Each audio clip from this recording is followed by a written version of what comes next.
Hello, good morning. कैसे हैं आप लोग? मैं जैसे से श्वेता दीक्षित आपका अपनी हिंदी व्याकरण क्लास में स्वागत करती हूँ। आज हम हिंदी व्याकरण में पढ़ेंगे उपवाक्य, उपवाक्य के प्रकार, उपवाक्य की परिभाषा और उपवाक्य के तत्व कौन कौन से होते हैं। तो चलिए शुरू करें। सॉरी। कई बार एक वाक्य में अनेक उपवाक्य होते हैं जिनमें एक प्रधान तथा शेष गौण या आश्रित होते हैं। प्रधान उपवाक्य वह है जिसकी क्रिया मुख्य होती है। आश्रित उपवाक्यों का आरंभ पर्याय की, जो, जिसे, यदि, क्योंकि आदि शब्दों से होता है।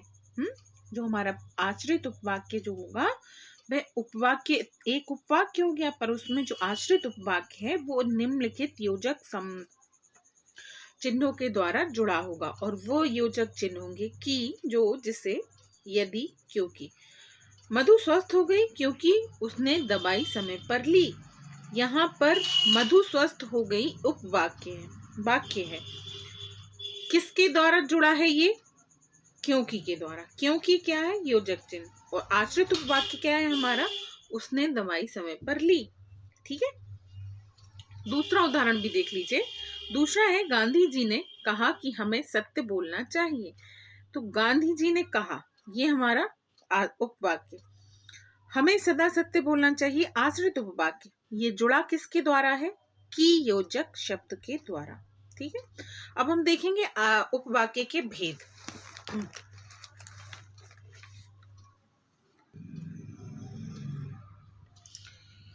उपवाक्य के भेद हैं संज्ञा उपवाक्य, विशेषण उपवाक्य, क्रिया विशेषण उपवाक्य।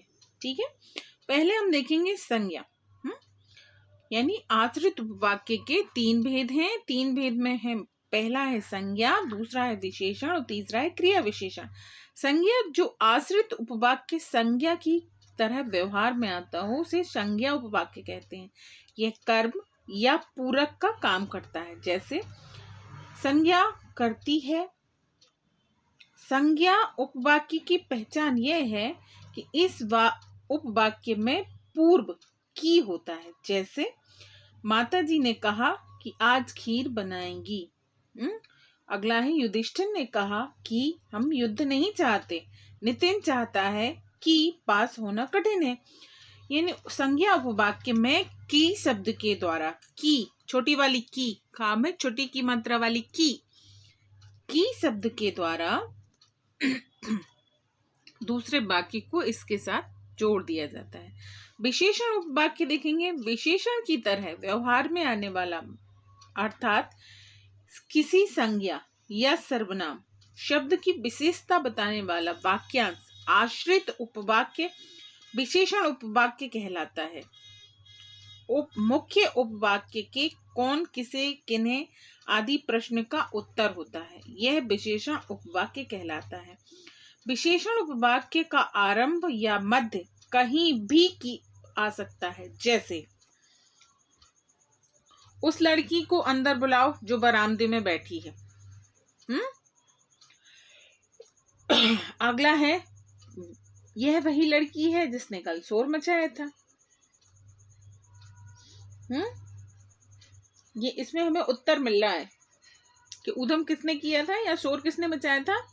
ये लड़की ने। अब हम देखेंगे क्रिया विशेषण उपवाक्य। मुख्य उपवाक्य की क्रिया के संबंध में सूचना देने वाला, अर्थात क्रिया विशेषण की तरह व्यवहार में आने वाला उपवाक्य क्रिया विशेषण उपवाक्य कहलाता है। क्रिया विशेषण उपवाक्य कौन सा होगा? जब मैं भारत में रहता था तब रोज सुबह उठता था। यहाँ पर समय बताया गया है। अब हम देखेंगे क्रिया विशेषण के भी 5 उपवाक्य होते हैं। कौन कौन से? कालवाची उपवाक्य, अर्थात काल को दर्शाने वाले।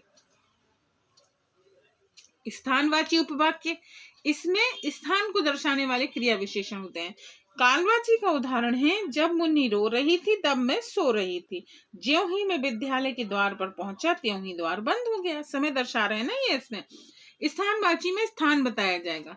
जहां तुम रोज जाते हो वहीं मेरा घर है। जिधर तुम जा रहे हो उधर मेरे चाचा रहते हैं। तो यहाँ पर स्थान बताया गया है। रीतिवाची उपवाक्य में रीति को दर्शाने वाले क्रिया विशेषण। सचिन उसी तरह खेलता है जैसे उसे कप्तान खेलने को कहते हैं। मैंने वैसा ही बोला जैसा माताजी ने बोलने को बोला। अब अगला चौथा है हमारा परिमाणवाची उपवाक्य। परिमाण को दर्शाने वाले क्रिया विशेषण, जैसे जैसे जैसे गर्मी बढ़ती है वैसे वैसे बिजली की कटौती बढ़ती जाती है। जितना तुम दौड़ोगे उतना ही तुम्हारा शरीर स्वस्थ होगा। ये आएंगे परिमाणवाची के उदाहरण। कार्य कारणवाची उपवाक्य। कार्य कारण संबंध को दर्शाने वाले वाक्य क्रिया विशेषण उपवाक्य कहलाते हैं। जैसे वह पढ़ेगी जरूर क्योंकि उसे अच्छे अंक लाने होंगे। कार्य भी हुआ है और कारण भी है। क्यों पढ़ेगी वह? क्योंकि उसे अच्छे अंक लाने हैं। यदि रमेश ने मेहनत की होती तो अवश्य प्रथम आता। अगर ऐसा होता तो वैसा जरूर होता। यही होता है कार्य कारण। अब अगला देखना है हमें वाक्य रूपांतरण। क्या होते हैं वाक्य रूपांतरण? वाक्यों के एक स्वरूप को दूसरे स्वरूप में परिवर्तित करने को वाक्य परिवर्तन या वाक्य रूपांतरण कहते हैं। वाक्य रूपांतरण करते समय यह ध्यान रखना चाहिए कि वाक्य रचना बदलनी चाहिए किंतु उसका अर्थ नहीं बदलना चाहिए। उदाहरण के लिए कवि, लेखक, कलाकार, राजनेता, डॉक्टर, वैज्ञानिक आदि सभी अपनी योग्यता, रुचि तथा सामर्थ्य के अनुसार भाषा का प्रयोग करते हैं।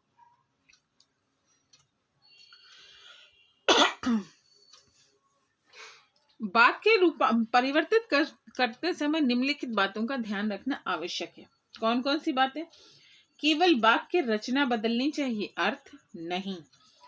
सरल वाक्यों को मिश्र या संयुक्त वाक्य बनाते समय कुछ शब्द या संबोधन बोधक अव्यय अथवा योजक शब्द आदि जोड़ना, जैसे क्योंकि, की, और, इसलिए, तब आदि।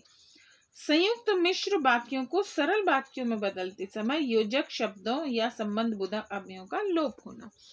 यह हमारा हो गया कक्षा 10वीं के लिए निर्धारित रचना के आधार पर वाक्य रूपांतर का लास्ट वीडियो। अब हम अगला वीडियो जो व्याकरण में देखेंगे वह होगा हमारा, उस चैप्टर का नाम होगा समास। ठीक है, ओके, बाय, टेक केयर।